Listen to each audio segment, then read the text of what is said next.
So there's lots of ways that a physician or a clinician can enter an order, and one is if you just start typing the name of what you're looking for. And this bottom box is where you do that. It's a blank box. It's essentially like a medical Google search box.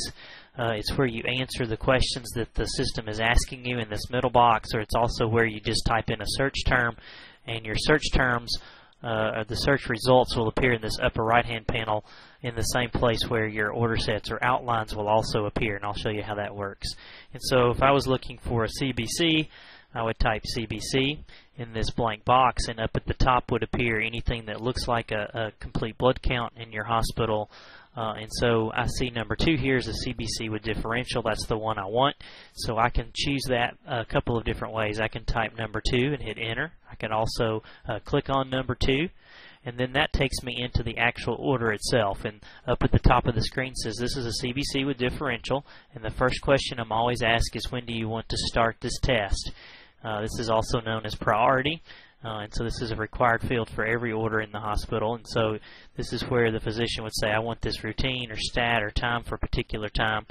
And then you'll also notice that this is in green, and it also says default, and so that means that if I hit the enter key, that's the one I get. And so if I wanted just a routine CBC, I can hit enter here, and then it takes me to the next prompt, and that is, how often do I want this CBC?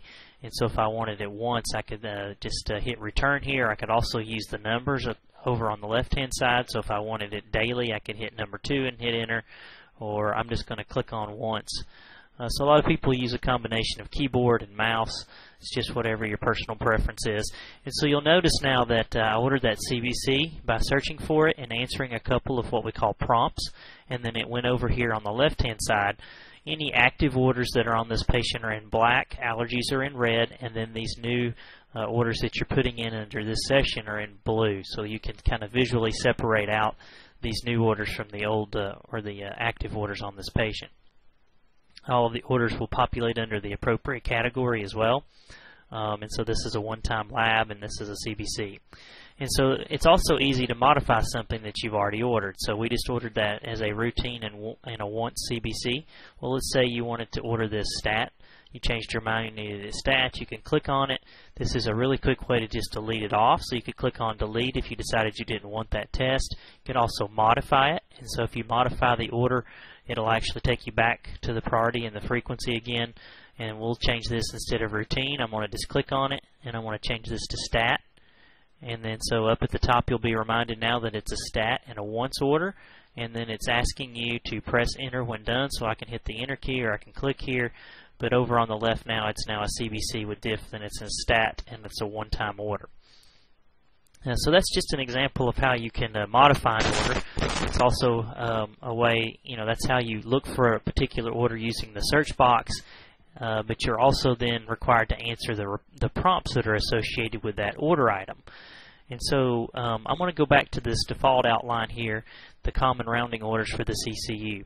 And so this is just an order set or an outline that was built for the CCU. It's got a couple different things on it. It's got a couple of different H&Hs, a couple different basic metabolic panels. And so you'll notice that there's one that's set up here that says in the AM. There's also one on this order set that says stat. And so if I click on an item in an order set or an outline, I'm going to click on number 11 here. This basic metabolic panel was already set up as a stat and a one-time basic metabolic panel order. And so that saved me from having to answer those two questions about that order, and it went ahead and went over to the left-hand side of the screen without asking me any questions. And so it also disappeared off of the order set because I used it, and so number 11 is gone and went over to the left. And so you can now see how using these outlines or order sets can save a tremendous amount of time if you've went ahead and answered those questions about a particular order item on that outline. And so here's another example. I'm going to show you a pneumonia order set here. And you don't have to spell correctly. The search box is actually a very complicated search engine. It knows kind of what you're looking for. It's got built-in aliases to common things, and so it knows how to find things really really well. And so I'm going to use this pneumonia order set here, and anytime you see these little chevrons, that means there's an order set behind it, or an outline. And so I'm going to click on number 3 here, the pneumonia order set. And there's also a couple of other neat things you can do with an outline, and that is to link orders together. And so this is a really great way to address some of your core measure compliance. If you're having issues with those, this is how you can easily make sure that you don't miss your core measures by linking them at the top of the order set. So, for example, here we've got number 1, admit as inpatient, and then the following 1, 2, 3, 4, 5, 6, 7, or 8 orders that have a plus sign here are going to be linked to that first order. So if I click on number 1, admit as an inpatient, I want to get everything below it that's got a plus sign. And so all of these orders now are going over to the left-hand side. There's my admit as an inpatient, eyes and nose, pulse ox, vital signs, up ad lib, cough and deep breath, regular diet. And let's just say I didn't want one of those bundled things. I could delete one of these off. I could just click on pulse ox, and I don't need that. I can delete it off. I don't need a duplicate. For some reason, I ordered this a couple of days ago, vital signs, so I'm going to delete that order. And so you can easily delete something that comes as a linked order or a bundled order, so you don't have to order everything that's in that list. So I'm going to show you a couple more things. I'm going to go ahead and hit done. And so if I hit done here, this is going to complete my ordering session, and so it's going to give me the opportunity to look at a couple things. So I deleted off a pro time earlier when I did the discontinue button, and then I ordered all these new things with the pneumonia order set. And this is reminding me that this is on Ed Smith. He's in CCU, he's 53, just to remind me of who I have selected in the portal. And so I can either accept these and exit back to the portal. Another neat function is that I can actually save these orders as a draft. And so, for example, if your patient's going for a particular procedure and you don't want these orders done until that patient comes back, or you want to go ahead and put some orders in ahead of time for some reason, you can actually save these as draft orders. And so you can save them as a public or a private draft, meaning that only you can play them back, or you can actually save them for anyone that logs back into this patient, so that you can have them available for anyone that comes back into this patient. Either way. You can modify orders and not exit. That means that would just take you back to HEO here and let you finish the orders or modify them. And then if for some reason you've selected the wrong patient or you don't want to order anything, that's an option as well, exit without accepting orders. So I'm going to go ahead and accept these orders and exit. It's going to take me back into the portal. And those orders now have gone to every place they need to go. The lab orders have gone to the lab, the x-ray orders have gone to radiology, the med orders are now sitting in the pharmacy, and everything I've just ordered is also showing up in the portal. Well, I'm going to go back into HEO here just to show you some more things here for a second. And so I've got now these orders that I just put in, they're in black because they're pending and they're entered previously. And so I wanted to show you a couple more things, and that is what's called future discontinuation. And so if I know that I want to discontinue, let's say I want to stop measuring their ins and outs every 8 hours, I'm going to click on that order, and I'm going to discontinue that order. And so let's just say I want to stop that tomorrow morning instead of, I want to go ahead and stop measuring their eyes and nose tomorrow. So I can actually put in a time and date here. So I'm going to say tomorrow 0700 hours.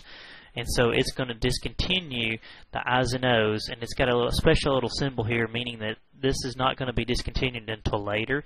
And so it's going to tell me that I'm going to end the eyes and nose orders on August 8 at 7 o'clock. So that's tomorrow morning at 7. And so that's what's called a future discontinue. A couple more neat things about HEO is how it presents information to the clinician, and that involves presenting not only medication information about, for example, a drug monograph, but it also can show you specific things about the patient's current status from a laboratory standpoint or from a height, weight, creatinine clearance, any kinds of things that are important in dosing medications. And so I'm going to order some digoxin. So I'm going to just type in dig here, digo, and you just type a few letters in at least 3 letters probably in the search engine so that your list doesn't become really long, just kind of like when you're doing a Google search. But one of these here is oral lanoxin, and so I'm going to select that. And one of the neat things here is this actually gave me a warning box, and so it says the dig level on this patient is greater than 2. You may want to consider holding dig and reordering it in the morning. And so you can display warning boxes like this to the clinician based on certain logic or based on certain labs. You can present these alerts based on a number of different things to the physician. I can go ahead and order some dig if I really wanted to, or I can just oops out of this order. It's also telling me the patient's weight is 79 kilos. And their last dig level was 2.2 on August the 4th. So that's actually a couple days old now. And so it may be higher or lower now. So I may want to go ahead and order another dig level before I dose this patient. What's also neat is the HEO-Rx button.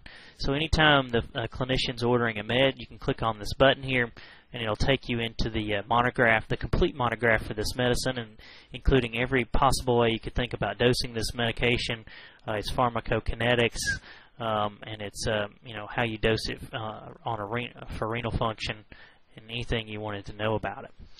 There's also another way to enter orders into the system, and that is through what we call IFORMS. IFORMS are just another way to enter orders. I showed you earlier how to enter orders off of an outline. There are also things called interactive forms, and I'll show you an example of those. I'll just show you an insulin sliding scale. And so this is just an example of a sliding scale insulin. This is an interactive form. It looks just like a web page. It's got radio buttons. It's got check boxes. And physicians really like this because you can also map in lab values. This looks and acts like you would be interacting with a web page on the internet.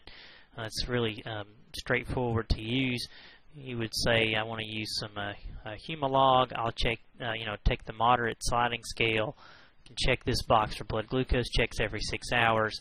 Well, here's our hypoglycemia protocol, and we'll place our orders. And so this is just another way, instead of ordering off of an order set, we've now ordered this hypoglycemia instructions to the nurse. We've also got our sliding scale down here under our medication scheduled orders. And so this is IFORMS are really designed to be used in situations where you really would have trouble presenting that kind of an order set on a text-based outline. And so lots of clients have developed these IFORMS for complicated things like heparin drips, insulin sliding scales, PCA pumps, blood transfusion protocols, and those kinds of things. So that's just another way to enter orders is off of one of these IFORMs.